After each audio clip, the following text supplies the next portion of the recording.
मला वाटतं तुम्ही या पद्धतीने कधीच केली नसणार आहे कोळंबीची करी. अशी सुंदर मस्त आणि वेगळी टेस्ट असणारी आज करी आपण करणार आहोत. आपल्याकडे फिश करी करण्याच्या खूप साऱ्या पद्धती आहेत. बऱ्याच प्रकारे आपण ती करी करतो आणि आज जी आपण करी करणार आहोत ती थोडी वेगळी आहे आणि खूप छान टेस्ट लागते. अगदी कमी साहित्यात आणि पटकन होणारी करी आज आपण करणार आहोत. तर पटकन वेळ न घालवता आपण रेसिपीला सुरुवात करूया. अगदी मोजक्या साहित्यात ही करी तयार होते. तर त्यासाठी लागणार आहेत आपल्याला ही कोळंबी आहे, जी मी स्वच्छ धुवून घेतली. त्यामध्ये तो एक काळ्या प्रकारचा धागा असतो, तो काढून घ्यायचा आणि स्वच्छ धुवून घ्यायची. एक छोटासा खोबऱ्याचा तुकडा आहे, तो थोडासा मी गॅसवर भाजून घेतला आहे. थोडंसं आलं आहे, एक अर्धा इंच आलं, त्याचे तुकडे आहेत. लसूण आहे, ह्यातला अर्धा लसूण आपण वाटण्यात टाकणार आहे, थोडासा आपण फोडणीला वापरायचा आहे. चिंच आहे आणि हिरव्या मिरच्या आहेत 2. ह्या तिखट नाही आहेत, फार मीडियम तिखट असतील ह्या. लाल तिखट आहे, धने पावडर, हळद आणि मीठ आहे. कोथिंबीर आहे, शेवग्याच्या शेंगा आणि आपण ह्यामध्ये एक छोटासा बटाटा टाकणार आहोत. आता हा ऑप्शनल आहे, तुम्हाला आवडत असेल तर टाका, नाही टाकलात तरी चालेल. आता हे बाकीचे सगळे जिन्नस आपण मिक्सरमध्ये वाटून ह्याची छानशी पेस्ट तयार करायची आहे.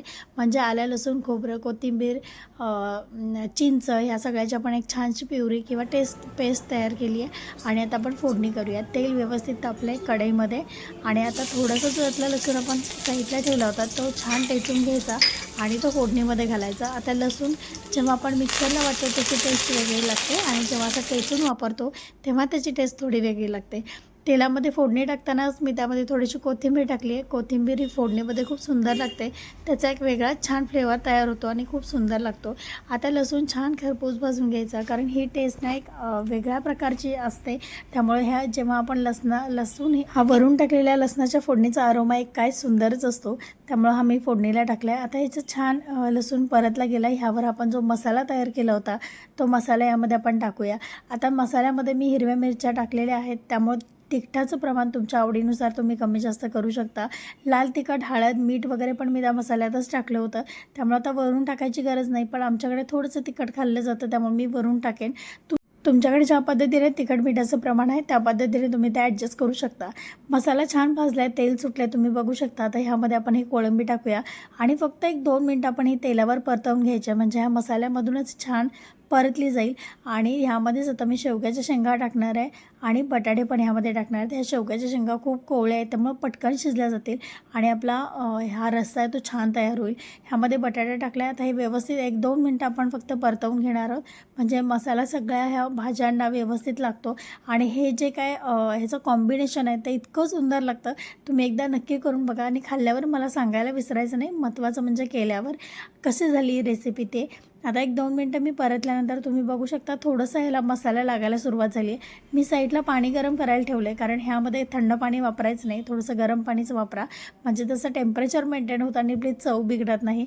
तर तुम्ही बघू शकता थोडंसं तेल सुटायला लागलं आणि ह्यामध्ये मी गरम पाणी टाकणार आहे. आता तुम्हाला किती ग्रेव्ही हवी आहे त्यानुसार तुम्ही ही पाण्याची कन्सिस्टन्सी पण ॲडजस्ट करा.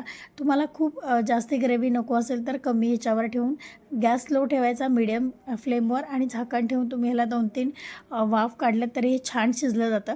तुम्ही बघू शकता इथलं बऱ्यापैकी पाणी आटले, शेवग्याची शेंग शिजली, बटाटे शिजलेत, कोळंबी तर हार्डली 1-2 ते 3 मिनटात शिजते.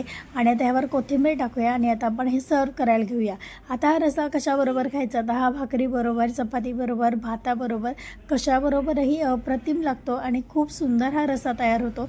कधीतरी काहीतरी वेगळं आणि युनिक जर तुम्हाला हवं असेल तर ही परफेक्ट रेसिपी आहे. नक्की करून बघायची, मला कमेंटमध्ये सांगायला विसरायचं नाही.